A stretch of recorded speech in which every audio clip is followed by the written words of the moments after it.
In the vibrant tapestry of ancient Greek and Roman mythology, Apollo stands as a figure of unmatched brilliance, a god of many facets, embodying light, music, healing, and prophecy. He is often depicted as a striking young man with a golden bow in hand and a lyre slung across his back, the embodiment of divine order and harmony. Born of Zeus, the king of the gods, and Leto, a gentle titaness, Apollo's twin sister was the huntress Artemis. But it was Apollo who carried the torch of illumination in all forms, both physical and spiritual. Apollo's birth was marked by great trials. His mother, Leto, wandered across the lands, forbidden by the jealous Hera to give birth on any solid ground. At last, she found refuge on the floating island of Delos, where the earth goddess allowed her to settle. As the newborn Apollo let out his first cry, the island anchored itself to the seabed, and a golden light bathed the world.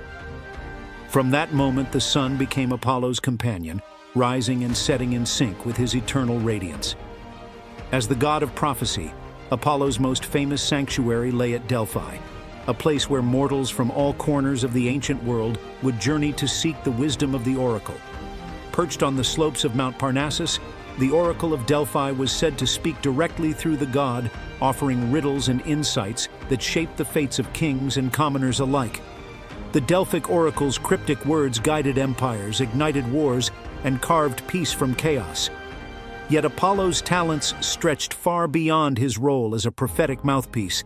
His music, played on the golden lyre gifted to him by Hermes, enchanted gods and men alike. His song could heal the deepest wounds or rouse hearts to passion. Legends say that even the gods would gather in awe as Apollo's fingers danced across the strings, the music creating waves of divine harmony that resonated through the cosmos. Apollo's bow, however, told a different story.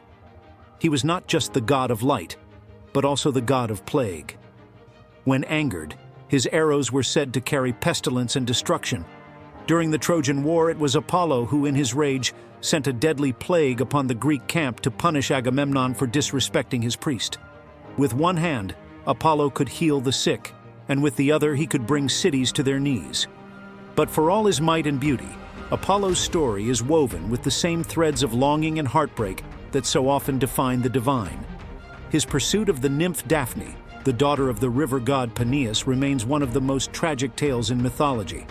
Struck by Eros's cruel arrow, Apollo fell hopelessly in love with her, chasing her through the forest with pleas of affection. But Daphne, sworn to remain untouched, fled from the radiant god. Just as he was about to seize her, she cried out to her father, who transformed her into a laurel tree. Stricken with grief, Apollo crowned the laurel as his sacred tree, vowing that it would forever adorn his brow in honor of the love he could never have. Apollo's duality is at the heart of his divinity. He is at once the bringer of life and the dealer of death, the god of order, yet capable of vengeance. His radiance illuminated not just the world, but also the dark corners of the human soul. Through his prophetic powers, he revealed not only the future, but the deeper truths that lay beneath the surface of human existence, truths that were sometimes joyous and often tragic. In this way, Apollo is more than just a deity of the sun or music.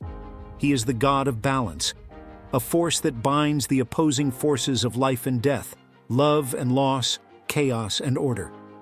As the god who speaks both through the beauty of the lyre and the precision of the bowstring, he reminds us that to live in the light is also to live with its shadow.